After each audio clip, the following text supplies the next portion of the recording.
Hello guys, welcome back to channel Baishakhi Das vlog. Baishakhi Das ব্লগে অনেক অনেক স্বাগত বন্ধুরা। এই দেখো আমাদের গোটা ষষ্ঠী ভিডিওটা তোমাদেরকে দেখাচ্ছি। অনেক কদিন হয়ে গেল ভিডিওটা, কিছু কাজ ছিল সেই জন্য কাজের জন্য ভিডিওটা এডিট করতে পারিনি। বন্ধুরা তোমরা পুরো ভিডিওটা দেখো, কেউ স্কিপ করো না। আশা করি তোমাদের খুব ভালো লাগবে। আর ভালো লাগলে বন্ধুরা লাইক শেয়ার সাবস্ক্রাইব কমেন্ট অবশ্যই করো। বন্ধুরা এটা আমাদের গোটা ষষ্ঠী বলে, যেটাকে সৃজন ষষ্ঠী গোটা ষষ্ঠী মানে এগুলো গোটা বলতে এখানে সব কিছু সেদ্ধ হয়, গোটা গোটা বেগুন আলু আবার অনেক কিছু, যে কুল শিম রসুন এসব দিয়ে কলাই সেদ্ধ হয়, একে গোটা ষষ্ঠী বলি আমরা। আর এই দেখো আমরা গোটা ষষ্ঠী দিনে শুকনো মুড়ি খাই, দেখতে পাচ্ছ শুকনো মুড়ি খাচ্ছি। আর পাশে সব তরকারি বেগুন ভাজা এইসব নিয়ে নিয়েছি। আর এ দেখো এক কল করে মুড়ি খাচ্ছি। আর এ দেখো পাশে একটা কলাই সেদ্ধ গোটা ষষ্ঠীতে। ভিডিওটা ছাড়তে 2-4 দিন লেটই হয়ে গেল বন্ধুরা, তোমরা প্লিজ সবাই দেখো ভিডিওটা। এটা দেখতে পাচ্ছ পুজো জোগাড়, এটা আমি বাড়িতে সরস্বতী পুজো করিয়েছিলাম। সে দেখো সরস্বতী ঠাকুর আমার। আর এখানে বেশি কিন্তু ঠাকুর নাই, এই দেখছো কিছুদিন হচ্ছে আমরা নতুন ঘর এসেছি, বেশি ঠাকুর হয়নি। আর আমার মেয়ে পুষ্পাঞ্জলি দেবে বলে কত সুন্দরভাবে সেজেছে, তোমরা দেখো।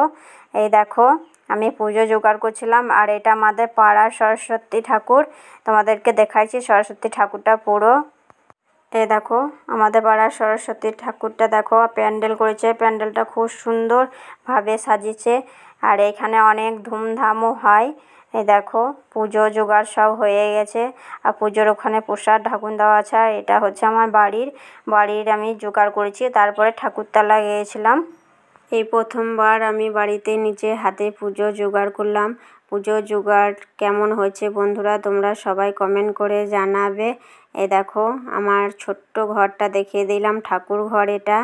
এই দেখো আর আমাদের পাড়ার ঠাকুর হচ্ছে আমার কাকা শ্বশুরের ছেলে। আমাদের পাড়ার ঠাকুর এসছে, আমরা এই পাড়াতে আগে থাকতাম তাই আমিও ঠাকুর দেখতে এসেছি, আমাদের পাড়ায় আসেনি। আর এটা আমাদের আগে থাকতাম তাই কাকা শ্বশুরের ছেলেটা ছবি তুলছিল সরস্বতী ঠাকুরের। আর এটা দেখতে পাচ্ছ কি ঠাকুর দেয়, এটা হলো আমাদের ষষ্ঠী, গোটা ষষ্ঠী এইভাবে আমাদের পাতে।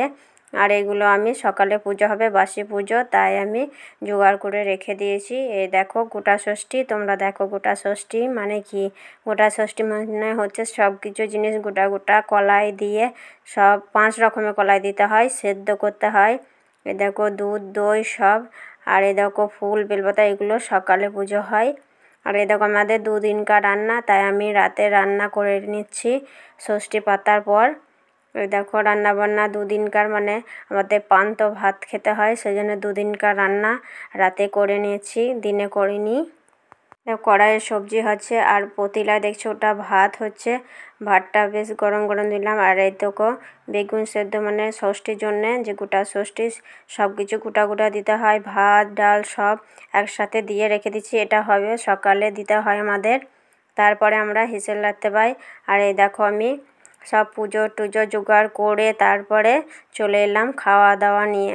এই দেখো আমি শুকনো মুড়ি খাচ্ছি বসে বসে বন্ধুরা। আর 1 চামচ করে কলাই সেদ্ধ নিয়েছি। আর এটা খাচ্ছি রসুন, গোটা রসুন। কলাই সেদ্ধই আমাদের গোটা রসুন দেয়।